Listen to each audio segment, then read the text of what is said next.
anything he wants, and he's in a position of power that no one is stopping him. And he is creating an agenda that will eliminate our representative government. It's a states' rights, it's a huge states' rights issue, okay? Because when you say that every child is Title I and the money is going to follow the child, that bypasses state government. All right, now totally bypasses. Reinforce that point. When Okay. you say every child is Title I, just in layman's language, what does that mean? Okay, what that means is because of the new criteria, and I Yes. call it this blanket, every child is Title I, All right. that sets up two things. Data collection on your individual child, that the feds are going to data collection on your individual child, but it also marks your individual child for remediation toward government objectives. So it does two things, okay? Identifies your child to meet all the Common Core objectives, which are also the attitudes, values, and dispositions that we talked about. That's when I filed the federal complaint against the state of Pennsylvania because they were testing attitudes, values, and dispositions. They were violating federal law. They were violating civil rights. Okay, do we have a right to think what we want? Do we have a right? Do we have a right to say that we have an opinion about something? So now the government is saying you have to have this, they call it a minimum positive attitude, okay?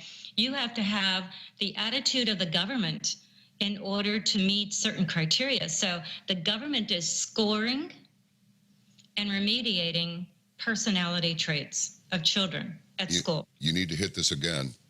Minimum positive attitude rating? And that's what they said. Well, whose attitude are we talking about? The children? The children have to have a minimum positive attitude, and it's being scored to what they call a criterion. They have a standard for honesty, interpersonal skills, getting along with others. It was all geared toward collectivism, the whole thing.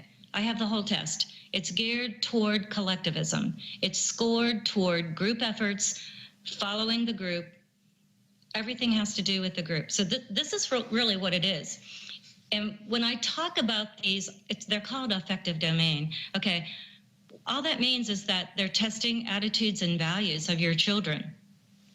They are creating a standard. This is the mental health agenda that Obama put forward a year ago to identify children with mental health disorders, 0 to age 21. Okay, this is where a lot of the remediation is going to take place in the early years. We have to train children, okay, and that's what Charlotte Iserbyt always talks about, the operant conditioning. That's your functional literacy part, but you have to have the right attitudes. So if we're going to change this country from a representative government, we have to have everyone thinking collectivism, socialism, communism, whatever, because the government controls the standard.